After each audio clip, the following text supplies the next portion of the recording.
Well, we're back after last week's celebratory Homebrew Wednesday number 52. Here we are, back again.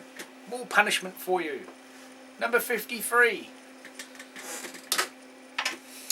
So, what have we done? Yeah, I've got guns. What have we done this week? Not a lot. I managed to acquire a cough, so we need some cough medicine. Courtesy of Beer Lover 1983 Brew. It is the last of the beers he kindly sent me. This is the Ringwood 49er clone.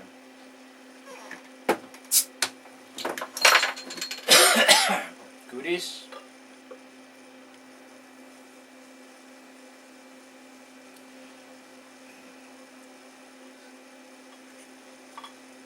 As I try not to cough.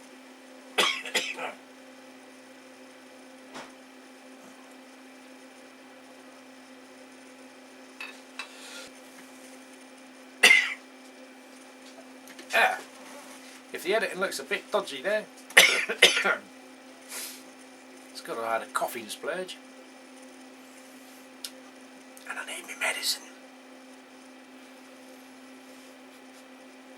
Not getting too much on the nose because the old bugle's a bit propped up.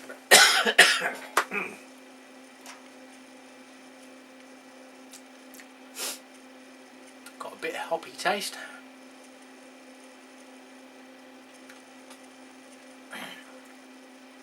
A little bit of malt, back note, sweetness,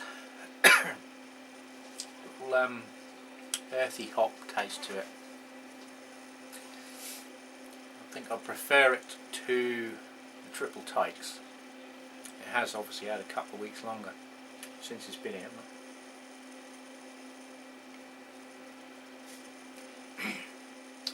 It's going down rather well, lubricating the old E-sock. Not crystal clear, don't know whether it's supposed to be. Does it really matter? Retaining a small cap, a little bit of lace. Not getting much aroma. There was a little bit, not picking that up.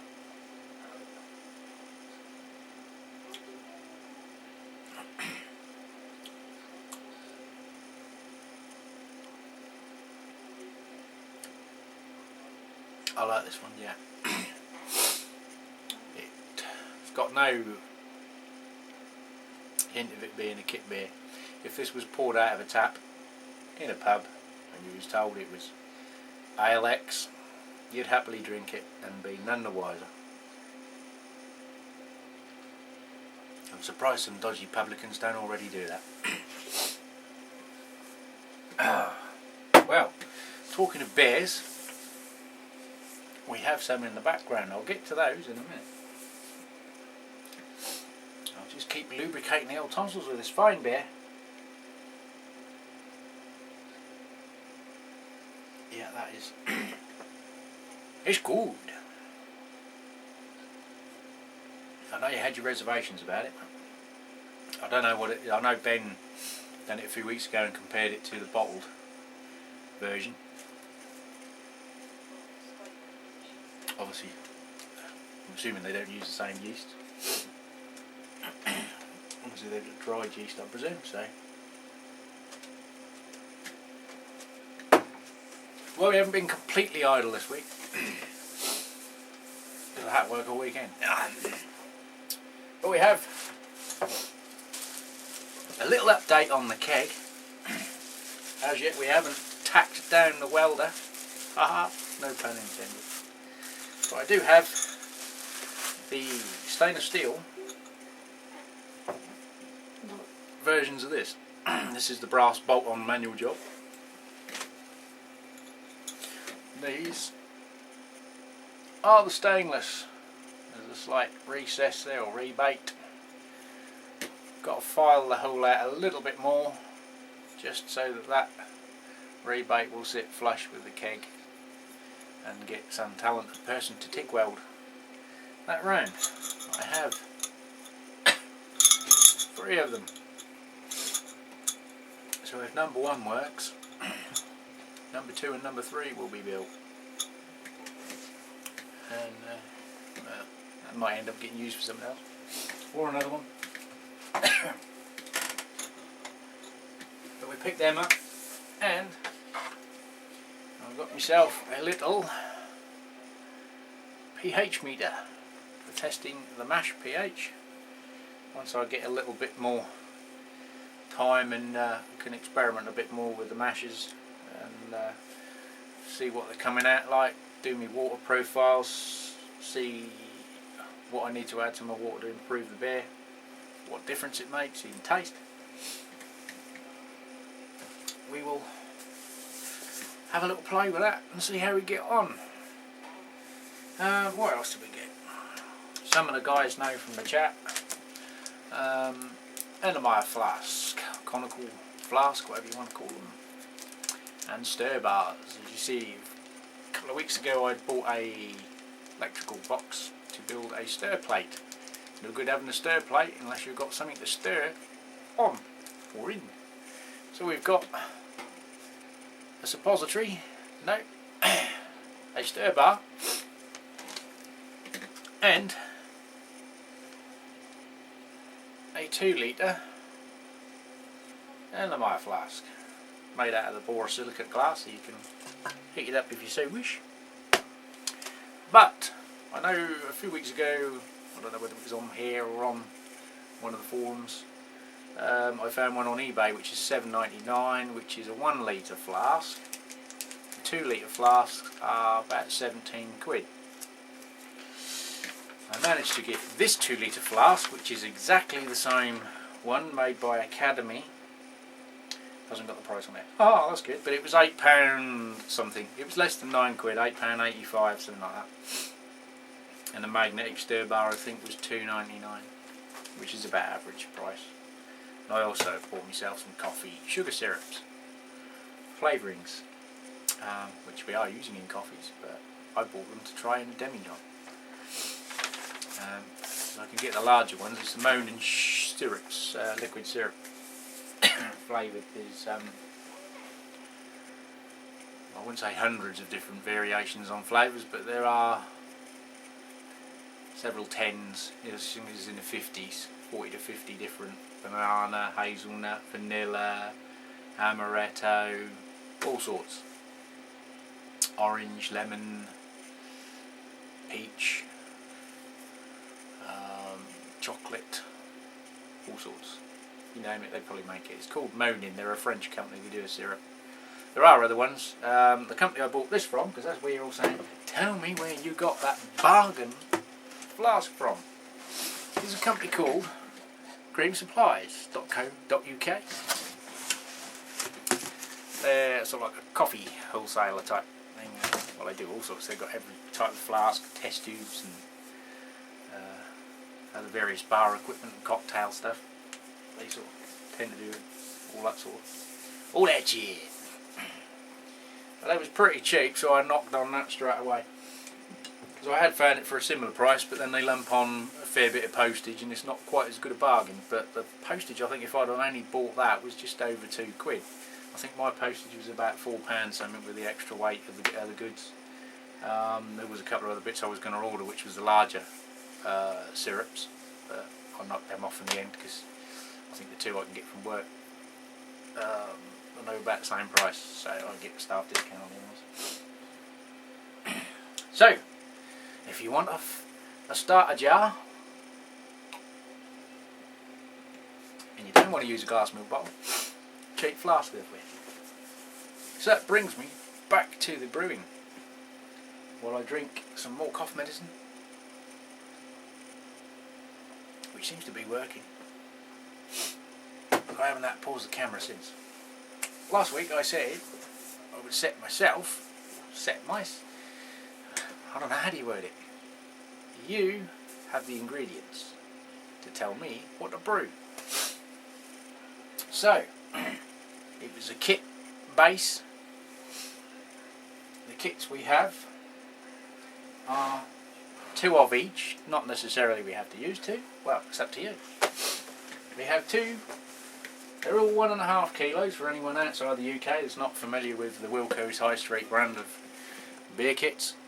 We have Hoppy Copper Bitter. I have brewed that straight, several of the other guys have. They're not exactly hoppy. They're not as punchy, bitter, isomised hop extract as some brews. But anyway, I digress, as I always do. So we have 2 of those. 2 of the dark velvet stouts, which seem to have been moderately successful for most people. And some sweet Nuki Brown. Get it the right way around.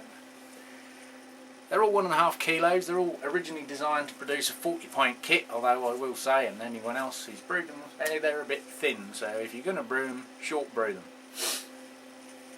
So my proposal is, you tell me what I brew. But that's not it. That's not all. We have 1.5 kilos of light malt extract. I've got several tins of that. So it can be a combination of one and that, or this and that, or that and that and this. But I also got, if you want me to do a partial or a mini mash, or just some adjunct grains. Let's have a look. I've got some flaked barley. I've got some black malt. I've got some crystal malt, which is a crystal 20 and a crystal 80 for those in the US, which equates to roughly an EBC in the UK or Europe of 40 and 160. Some chocolate malt, some roasted barley, flaked maize. I've got lager malt. I've got 500 gram, which is a poundish bag of medium DME and light DME. I've got several bags of those, so it could be 2 of those or 1 of each, whatever. And yeah, obviously base malts. I've got Marisata, Munich, Pearl, and I've also got wheat. Well, I don't think wheat would really go with them, but it's your decision. So we can make it darker, we can make it bitter. Hops. I have Cascade. They are a bit old. I have First Gold. I've got some Fuggles and some East Kent Goldings, but I know there aren't a lot of those left. I do have to order some more of those. And I may want to save some of these for the smash off. Or one of them, obviously. We've got Hallertauer, Mittelfrau, Northern Brewer, and Hercules, which is primarily a bitter and hop. So I may get some more hops in. Obviously I've got my mystery hop, my homegrown produced hop, which I have no idea what that would come out like, whether it will destroy the brew, enhance the brew or what. So I'm a wee bit reluctant to use that one until I know what I'm playing with. But they're the commercial varieties that are available in my freezer as we speak. Yeasts.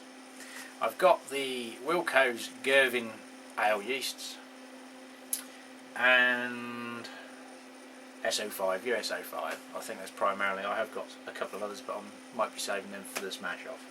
So we can do a rehydration in the new flask just to make sure it's alive and kicking, because last time I used an Gervin ale yeast it didn't do anything. I had to chuck another pack in.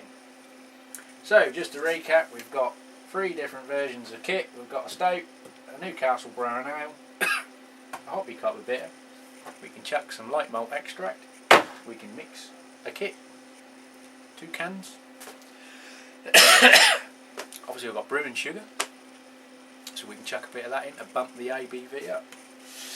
I've got light malt extract there, DME, medium, and various adjunct grains, crystal, black, barley, roasted chocolate. Need some more cough medicine. Just what the doctor ordered. And cheaper than a bottle of Vino's. Yeah, so get your thinking caps on, guys, and give me maybe a general consensus of 1 or 2 comments that are put in, if anyone bothers to comment. My brew challenge. You challenge me to brew some of this shit up. Don't know when it'll be, because obviously I'm working this weekend, possibly next weekend, so it doesn't leave me a lot of time to get this in.